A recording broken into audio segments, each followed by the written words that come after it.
ஸ்ரீ கிருஷ்ணார்ப்பணம்.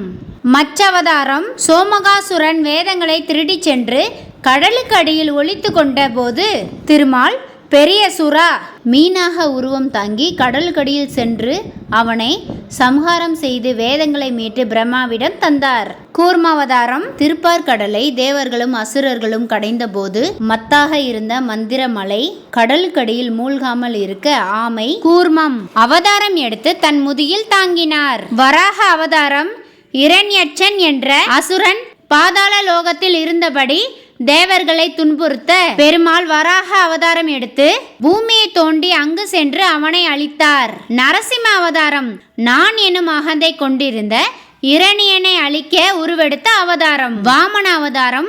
மலைநாட்டை ஆண்ட மகாபலியின் ஆணவத்தை அடக்க அவனை குள்ள அந்தணன் வாமனன் வடிவெடுத்து திருமால் முக்தி கொடுத்தார்.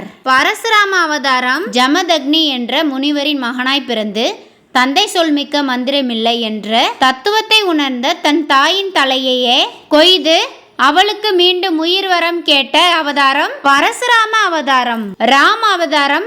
இந்த உலகில் உள்ள ஒவ்வொரு சராசரி மனிதனுக்கும் சில நீதிகளையும் குறிக்கோள்களையும் கற்பிப்பதற்காகவே விஷ்ணு ராமனாக மனித அவதாரம் எடுத்து மண்ணுலகில் பிறந்தார். பலராம அவதாரம். திருமால் கிருஷ்ண அவதாரம் எடுக்கும் முன் அவரது சயனமான ஆதிசேஷன் பலராமனாக உருவம் எடுத்ததாகவும் திருமால் அவரை கௌரவிக்க தன் அண்ணனாக உருவெடுக்க செய்தார் என்பதும் பலராம அவதாரத்தின் வரலாறு.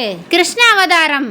கண்ணன் தனது சிவயோக மகிமையால் குருஷேத்திர யுத்தத்திற்கு காரணமான பூதரை அழித்தல் தொழிலை செய்ததற்காக பாகவதம் கூறுகிறது. கல்கி அவதாரம். கலியுகத்தின் இறுதியில் கல்கி அவதாரத்தில் திருமால் அவதரித்து கலியை அழிப்பார். நன்றி, வணக்கம்.